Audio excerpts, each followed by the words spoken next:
New information for you this morning on the investigation into a man who was stabbed to death during a domestic violence situation.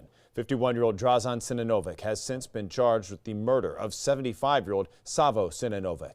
This happened along Maple Shade Lane in Southeast Charlotte yesterday afternoon. WBTV's Ron Lee live for us this morning near the site where police say this happened. Yeah, Ron, so clearly same last names here, but have police given us any indication of the relationship between these two? Well, as of this point, they have not released that information. But as you said, we have confirmed that the suspect as well as the victim share the same last name, and they're both about 25 years in age difference.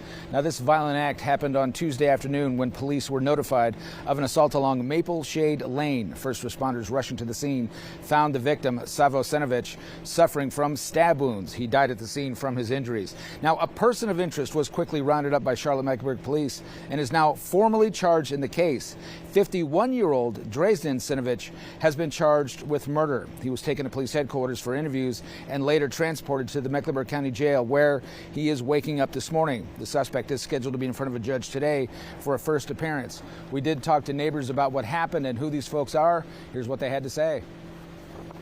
It's just shocking thinking they are just 3 doors, 4 doors to the side. They are very quiet.